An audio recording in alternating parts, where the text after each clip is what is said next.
Well, another very good afternoon. Welcome to Les Sables d'Olonne. A beautiful, beautiful Friday afternoon. Still light winds, sunshine, and really a perfect homecoming for the local hero. And indeed, the Vendée Globe podium is complete. The top three sailors are now in. The local hero, the prodigious talent that is speedy Seb Simon, came in the first ever Les Sables d'Olonne bred sailors home and enjoying the best possible welcome back to the home port where he grew up. The Vendée Globe is in his DNA. He finished at a 1:27 local time this morning with a 24-hour speed record in his pocket.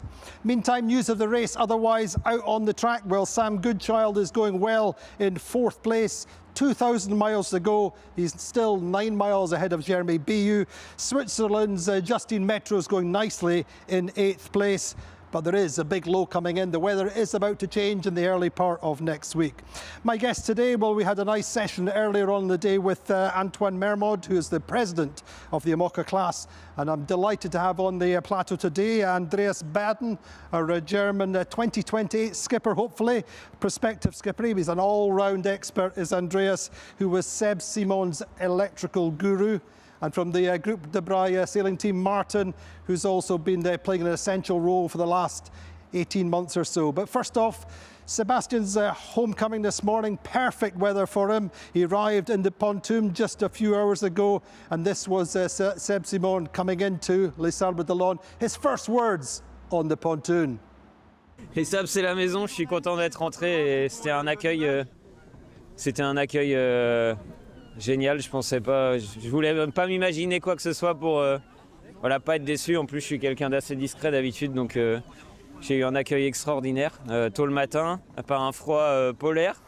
J'ai jamais eu si froid pendant le Vendée Globe. La dernière nuit à bord a été presque la pire, mais bon, c'est incroyable. J'en garderai des souvenirs mémorables et j'ai hâte d'être dans 4 ans. Raconte-nous cette émotion. C'est vrai que tu as été frustré par ce foil, mais tu as eu le temps quand même de préparer cette arrivée parce que tu savais que derrière ça ne pourrait pas revenir. Ça a été une course, déjà c'est allé très vite. J'ai l'impression qu'on est parti hier. C'est ça qui est fou et l'humain a la faculté d'oublier tous les moments difficiles et il y en a eu, et notamment la casse de ce foil qui m'a à un moment presque fait perdre espoir, mais c'est pas trop mon genre de baisser les bras, comme certains le savent, donc voilà, je me suis battu jusqu'au bout. Et surtout, c'est un projet incroyable qui a démarré il y a seulement 1 an et demi avec le groupe Dubreuil, avec la famille Dubreuil qui s'est investie à nos côtés comme jamais. Une équipe qu'on a montée ici au dernier moment, sans avoir de locaux, sans avoir d'infrastructure, et pourtant un projet si ambitieux. Et aujourd'hui, ça va bien au-delà de nos objectifs qui étaient ceux de juste terminer le Vendée Globe, et on finit sur le podium et on a même été leader pendant, je sais pas, 9, 12 fois, je sais pas trop. Et c'est quelque chose de fabuleux, c'est une expérience extraordinaire. Et ça me donne qu'une seule envie, c'est de revenir dans 4 ans. Paul-Henri m'a annoncé vouloir me suivre et c'est quelque chose d'extraordinaire, c'est un gage de confiance et je peux que le remercier. Voilà, c'est une course fabuleuse et je pense que ça c'est ma course. Le Vendée Globe, il est à moi, il est à personne d'autre. Je suis né avec cette course et je l'ai dans les tripes. Et même avant d'arriver, j'ai renvoyé un texto à Alex en lui disant je suis pas arrivé mais j'ai déjà envie de repartir et je veux m'investir et tout sacrifier encore pendant 4 autres années pour donner le meilleur de moi-même et atteindre un jour l'objectif ultime de remporter cette course. So wonderful day for Seb Simon coming, the big homecoming back into Les Sables d'Olonne, and sounds like he's got plans for 2028, wanting to be back to win the Vendée Globe. Now guys, how was it for you the last 48 hours or so? Were you still quite nervous, Andreas? Yeah, I mean, it was incredible. The start on in November was already incredible, going out the channel and getting Seb back this night in these early hours with so many boats out there at this time, and then this morning with so many people there at 8 in the morning on a Friday. It was incredible emotions and incredible to see how welcome. Martin, were you still nervous the last few days? Anything can happen in these races, and yeah, you know, until the last moment you never know what's going to happen, so you cannot say that it's finished until the very end of the race. But yeah, it's incredible to have a local skipper coming to his hometown, and in this sense, like the people around was crazy, and the ambient today was amazing. So it's been really good 24 hours for us. Take us a little bit behind the scenes, because you guys have been with the programme for a while. You were there for 18 months, isn't that right? Yep, that's it. And it's a little bit of a commando operation, isn't it? It's very international, came together late. What's it been like for you? That's it. Like we're a team. Like we just came together, like from different nationalities. In my case, I'm Spanish. For example, Andres is German, and the rest of the team is almost French. And it was amazing to meet all these people that we never knew each other before. And we just came together for a project like this, following Seb's dreams in this case. So it was really, really good. And I think for us, it has been a really good experience. Always a little bit stressful sometimes. It was a tricky one, but yeah, it was really amazing. What was it like living behind the scenes through the race? Obviously, as a composites expert, there's not too much you can do, is there? I mean, that's it. Like, I need to say that Seb is actually a really good specialist on composites. Because he's a composite engineer himself, isn't he? That's it. So he asks sometimes for some help. He always communicates what's the issue, but sometimes he knows how to manage. So for me, it's kind of more easy in this sense. But yeah, I guess like it depends a little bit on the problems. For example, we lost like one foil during the race. In this case, there was no much we could do because it was completely lost. It was gone. Section. So yeah, that's it. Like we just like managed as we could, but there was not much we could do from here, look, to help him. So you got the boat directly from the Ocean Race. Did you do anything to it to modify it, to optimize it for Seb, because it's a boat for crude racing? That's, I think, the biggest thing that we did by ourselves. In this case, what we did is just like to try to get a better ergonomy boat in somehow making life easy on top of it. And I think we did a really good job with that. What did you do exactly? We changed kind of beds, a little bit of the seats that they are molded on his own body, and it's under like on a suspension and stuff. And mainly managing where he lives and the space where he's normally living, and managing the boat so it's kind of comfortable, easy, and you don't need to move too much. Because in these kind of fast boats, in any moment you can have any accident like he had before. So it was just to try to manage to make it as comfortable as possible. And I guess we kind of found a compromise between the all-boat performance and also the single-handed one. It was pretty reliable. Otherwise, I'll come back to you both in just a few seconds, because we have, I think we have Conrad Coleman, the crazy Kiwi, on board MS Amlin. Conrad is just in the semi-permanent cold front, coming out of, or just in the semi-permanent cold front. Conrad, how are things with you? Yeah, g'day, Andy. G'day. Sorry, I am doing an interview with you, but I'm also racing my boat, so got to trim the sails while we go. Carry on. So no, things are going well. Things are going well. I've finally got the wind shift that I wanted, and yesterday I was completely becalmed. Made very, very little progress to the north. I know that everybody has had their turn with this challenging transition about this front. Yesterday was my turn, and then last night the wind filled in, but from quite sort of northeast angle, and so it was tricky to make progress. But now I've got the wind, I've got the angle. It's fantastic. We're just sort of cruising gently northwards. As you can see, I'm still hyper attentive towards my trim and keeping the boat on its lines. So ballast is coming in and out. Sheets are going in and out all the time. So I'm doing my best to hang on to the coattails of those in front. You seem to be making good progress in the last few days, Conrad. It's super impressive. Well, thank you. Part of that is due to others being stuck. Part of that is due to me never giving up and remaining super attentive. This morning I was completely upside down. I hadn't slept in a long time, just because I had been fully engaged in this transition. And so I'm delighted to have more stable winds, because I've been able to get a little bit of sleep in. But then even while I was sleeping, I was agitated and stressed by the state of the speed. So I got up, made myself a big cup of coffee, and now I've been trimming and going for it again. So with sort of easy conditions, quote unquote, it's possible to be lulled into a sort of false sense of security and just sort of cruise along. But even in easy conditions, this is an absolute race. I'm counting not miles, but inches, and so I'm really chasing the 10th of a knot I'm chasing a couple of degrees of angle of heel on the boat. And so I'm really working hard to optimize the performance of the boat and the conditions that I have. I mean, unfortunately, there's so many boats out there, it's hard to keep an eye on what's going on in the Daggerboard fleet, as we like to call it. But you're going well. You're chasing two boats in front, really, with a little bit of distance, but you're hoping to catch them. Well, I think the catch is going to be tough, at least at the moment, because as we head further northwards, then the wind becomes more favorable. It goes from northeast to east to southeast. And so that opening angle allows the boats that get into it earlier to crack the sheets and bear away and go faster. And Tanguy and Benjamin are going to get into that new regime before me. And so it's not really a scenario that will allow me to catch up on them. And so that's why I'm trying to sort of limit my losses, stay close, hope for something to happen in the doldrums, and then otherwise we've still got all of the North Atlantic to play for if I manage to keep it close. But we're at something like day 68, I think, just now. Conrad, mentally and physically, how are you compared to previous races at this point? I'm feeling pretty good, actually. I'm excited and a little bit sort of proud and thankful to have made it through the Southern Ocean without too many bobos on either me or the boat. And so, I'm kind of delighted. I've got all of the sails are still functional. So I've got a full hand of cards to play at this point.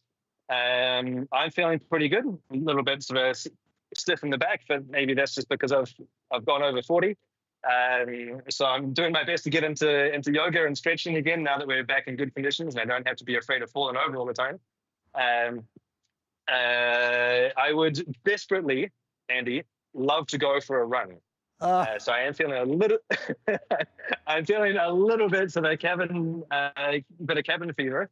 And the fact that I've been living in 60 feet for 60 odd days now, and for somebody who's hyperactive and sporty like me, then I'd like to go for a run. I'd like to go for a bike ride. I'd like to create the wind in my hair rather than just be blown by the wind.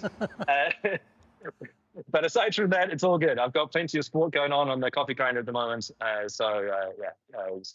certainly not getting bored out here. And you're not getting bored of your food, are you? No, certainly not. I'm still on full freeze-dried rations. But I'm delighted that I'm working my way through the stock.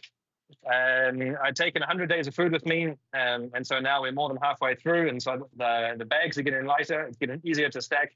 The boats are getting lighter. It's good to be able to point the bow towards home. Feels good. Great stuff, Conrad. Lovely to speak with you. Fantastic to see you so motivated and fighting for every metre. Keep up the good work, and we'll catch up in a few days, I hope. All the best, Conrad. Sounds great. Cheers, mate. Thanks, mate. So there we go. Conrad Coleman, the crazy Kiwi, has done a great job at looking after himself and looking after his boat, as it befits somebody who's done 3 round-the-world races so far, on his 4th, and going great guns. We caught up with Antoine Mermod, as I say, earlier on in the day. He's away up to Paris with meetings this evening, so we couldn't actually get him in the live. And this is Antoine, El Presidente. So we're super privileged to have with us the El Presidente, the president of the IMOCA class, Antoine Mermod. Very, very busy man. Antoine, your thoughts on today? A big day for Sébastien Simon. Local hero comes home, but good for the class. Yeah, for sure, it's good for the class because we've got now the first 3 skippers in Les Sables d'Olonne. But don't forget that it's still 33 skippers that are sailing to Les Sables d'Olonne. That means that in one end we are very proud and about how the race is going now, but we still stay quite focused on all the way back to the boats coming round Cape Horn shortly. Yeah, sure. It's super inclusive. Is Seb the surprise package of the race, do you think? Not really, actually, because it's an incredible, talented guy, and we know that for a long time. And in the last year, he managed to put all together to be at this level. We are just happy that everything comes together to have this result. But What about the attrition rate with new boats? It seems that so far the 50% of the boats that have come out are new boats. How does that augur for the future? If you're starting a new project now, do you build a new boat, or what's the optimum? it's a tough one, because actually building a new boat, it's a huge job that has been made by a quite strong team. And in the other hand, if you are using an existing boat that is already reliable, Like Seb did. like Seb did, actually it has been developed by the American team that won the ocean race. And after that, Seb took this boat and he continued to adapt it to the Vendée Globe. It's quite a good strategy, which is maybe easier than starting from zero and building a full project.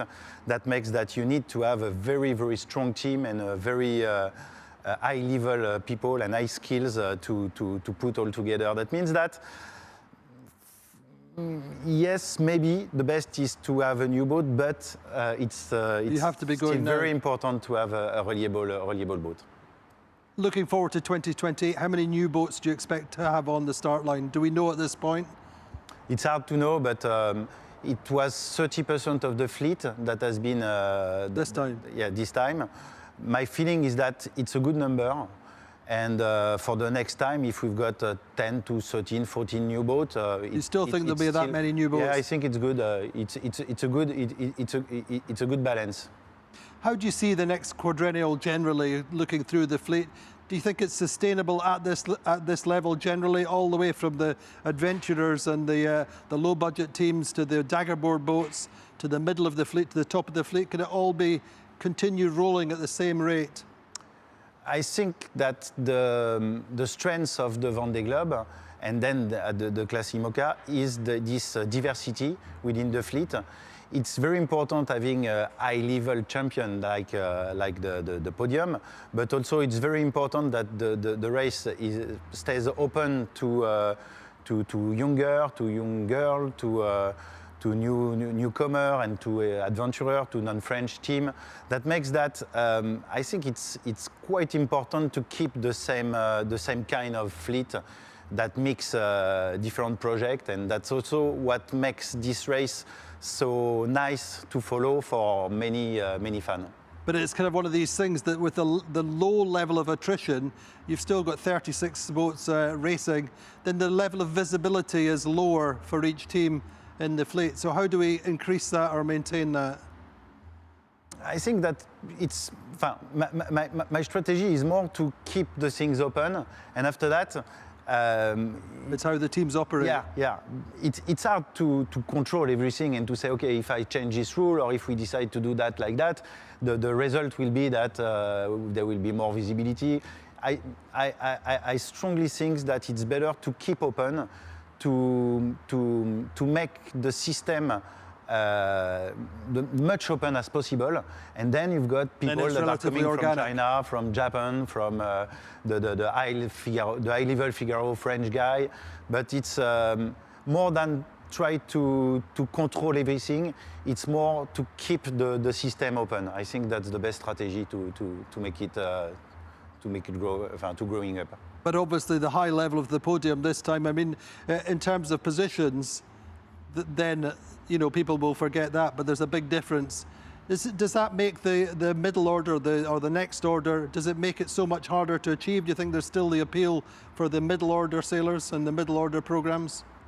I think it's when you see the race between the 15 to the 30s, I think it's a high-level race, and I think that the skipper they are working very hard for one or two position, and I strongly think that at each level of the fleet, the skipper can find what they are looking for. It's what is a little bit different now is that the speed that achieved the top 10. It's like a multi-hull now, and that makes that in the past, the monohull, you are racing around the world, but all the weather system, they are coming through and you can't do a lot. If you are fast enough, then you can find a better position, like a multi-hull are doing. And then it makes that it's much easier actually to have all the system that are coming. That makes that it can make an easier race for the first, and then a much faster race.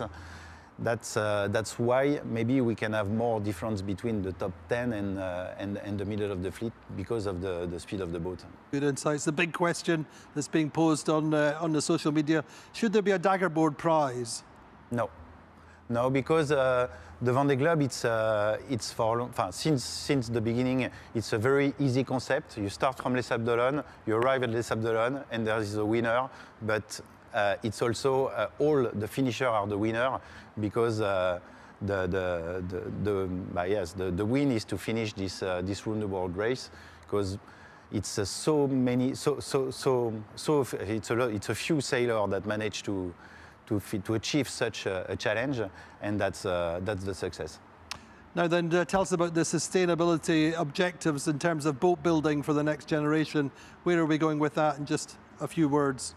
In a few words, it's not easy. We did study on the fleet, we studied the last 13 boats that has been built. From that, we managed to have any data and any average data of the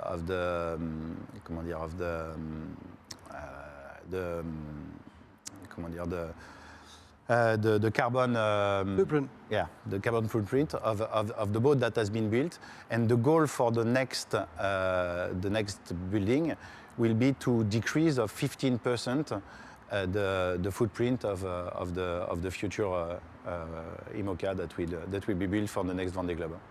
Fantastic move, I think, in terms of moving forward, leaner and greener. Thank you, Antoine Mermod. Thank you so much. Welcome, thank you. So there we go, Antoine Mermod joining us today.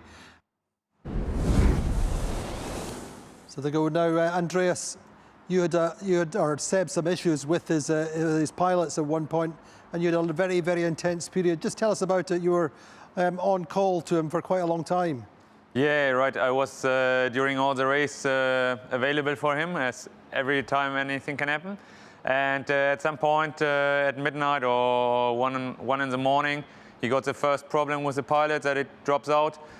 Both stops going with the pilot 1.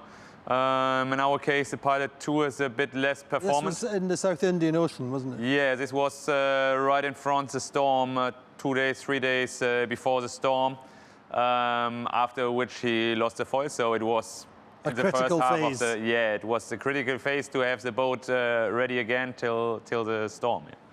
And it was quite an intense time. It took us in total 4 days and nearly 5 nights to get it fixed. All the time? Yeah, I mean, the problem was that there was a problem that don't come in a defined period. So it was intermittent? Yeah, so sometimes we had like 8 hours with no problems, and sometimes it was like 15 minutes. So it was a bit difficult to find the problem, to define where the problem in the system is, and to get it fixed. So if that couldn't have been fixed, that could have been race ending? I mean, we have a second pilot on board, so and he was also with pilot 1 still able to go in compass mode. But you want, for the performance, you want to go in the wind mode, and moreover, it's a safety thing to go in wind mode, as if the wind shifts and you may be sleeping in this class, you can get in real trouble with the boat, jibing or whatever. So it was not a race breaker, but it was something which we really had to fix. So what was the problem? Yeah, in the end it was a device which had a technical issue and was not working like it should, so we had to replace this device. But to find this device in a network with like 30 devices inside, it's a bit difficult to... And correct me if I'm wrong, electronics is Seb's weak point. Yes, that's right. Yeah, this Next time, 2028, he'll be an electronics expert. Martin, I'm going to come back to you in just a few seconds, but watch this. This is Boris Herrmann making his repair to his foil, or trying to stabilise it yesterday and today. And this is, watch Boris, and as a composites expert, come back to me. So this is how the foil is attached now. There's 3 ropes in 3 directions. So first rope is this one here, the green, becoming red, going all the way to the foil. And this red becoming black, going down there, all the way to the foil. And then this rope here, this one, turning black here, going forward to the purchase system attached to the J15, going all the way to the floor.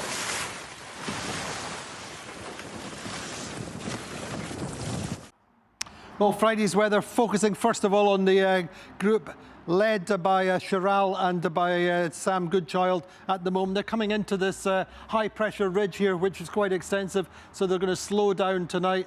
Otherwise, we're always watching the evolution of this low pressure system up to the northwest.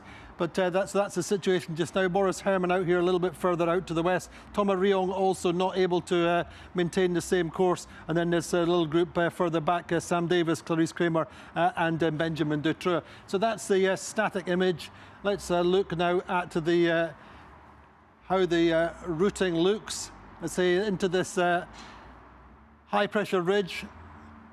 Generally, it should be first in, first out, but all the time we're seeing the development of this low out here. Now, the key thing for the boats in front is they're coming into the low. They should be able to get closer to the centre and then have a more direct angle in towards Les Sables d'Olonne. So perhaps a little bit of an advantage, a richer scenario for the top 2 boats for Jeremy Biou and Sam Goodchild, but that's very much theoretically. Correspondingly, much worse for the boats towards the back. So this group of 3 will have tougher conditions and may have to stay a little bit further to the south of this big system. But that really is the dominant weather feature for them between now and the finish.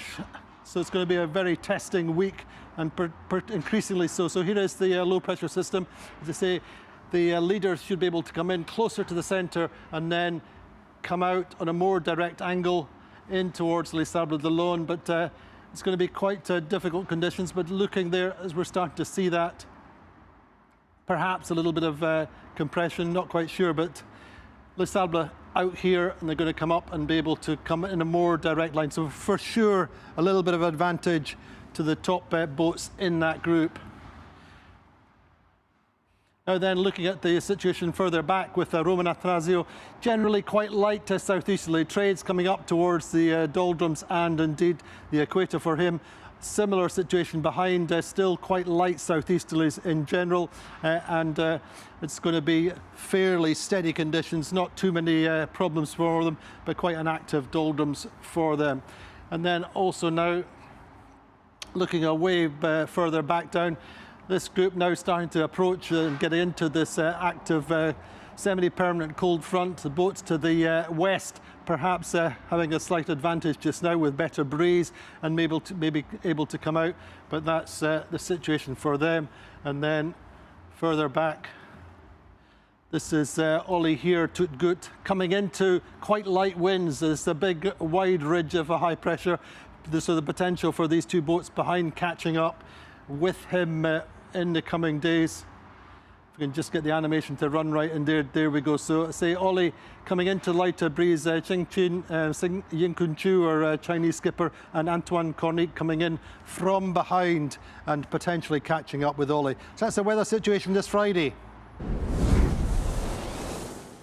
So that is the weather. Andreas, sorry, Martin, what were you seeing with what's going on with Boris's foil? He seems to have lost some of the skin and the structural integrity of it, am I right? Yeah, it looks like it. Actually, the solution that it seems he took, it was just to stabilize the structure by adding some ropes in the 3 directions he showed on the video, so he can keep structurally the foil in position and in the same position that it originally is.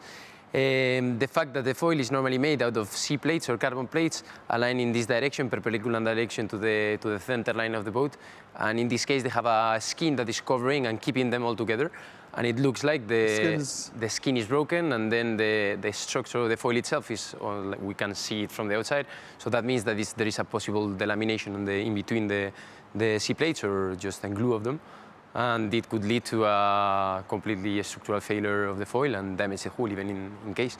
So it should be stabilised, we think? Yeah, I think it was a really good decision because you keep the foil in place. Yeah, so I think means initially I think they were talking about cutting it off, as we've seen before with Thomas Riong in the last race. That's it. Things like that. But at the end, there is always this small risk of like you can make the choice of cutting it or maybe not, like maybe stabilize it like in this sense.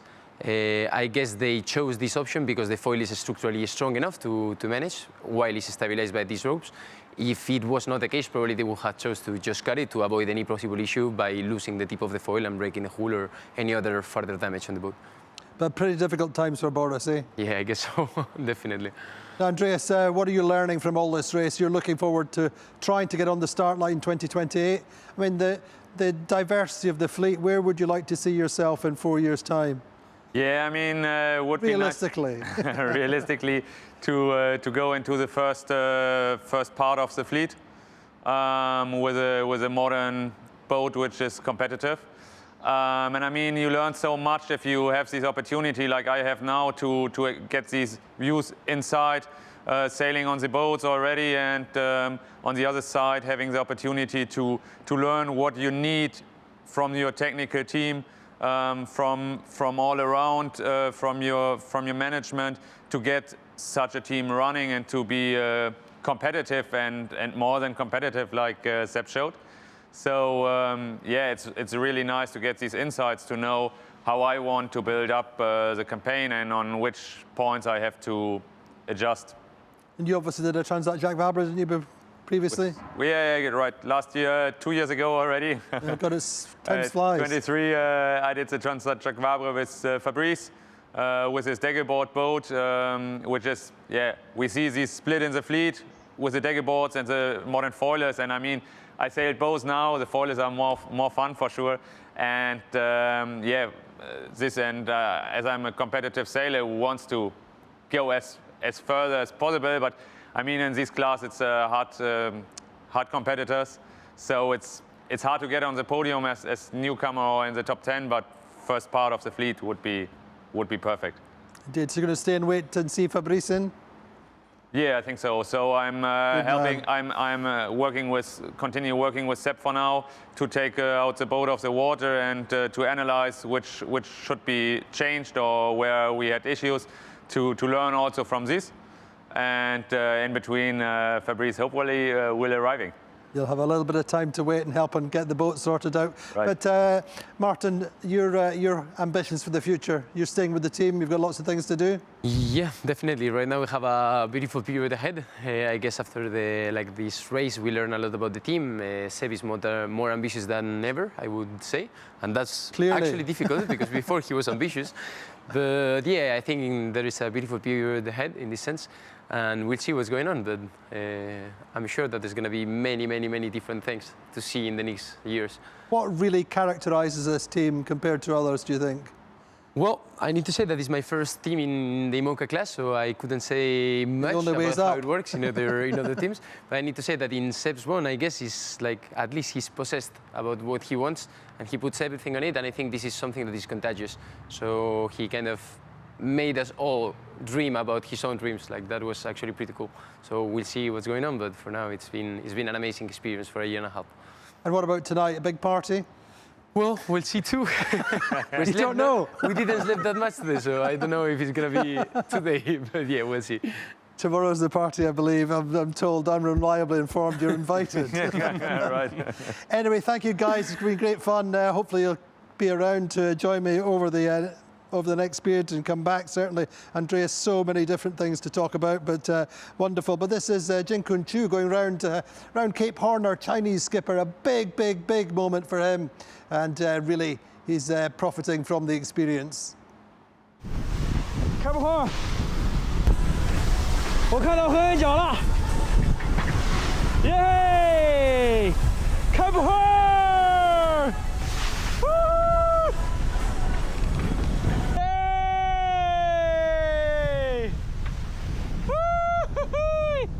棒了！我已经2个月没有见到陆地了，这真是太有纪念意义了。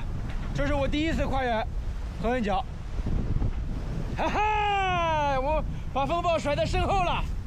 Quick flash through the ranking then, very rapidly. Sam Goodchild about 9 miles ahead of Jeremy Bayou at the moment, still super close between them.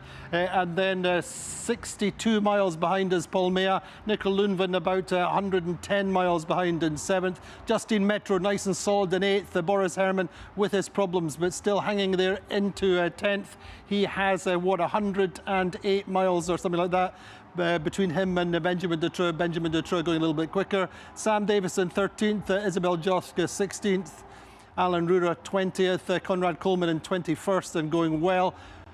Kojiro Shiraishi 25th, Ollie here in 29th with Jun Kun Chu potentially catching him and coming into Cape Horn. Probably tomorrow or later on tomorrow will be Denny van Veenberg in 34th place, and that's the rankings.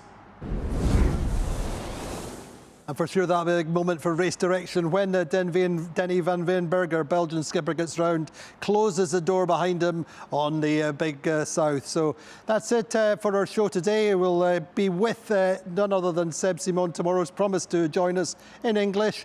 In the meantime, finishing off with Thomas Riong and a nice rainbow. Hopefully there's a pot of gold at the end of the rainbow for Thomas Riong. So that's it for the day. See you tomorrow.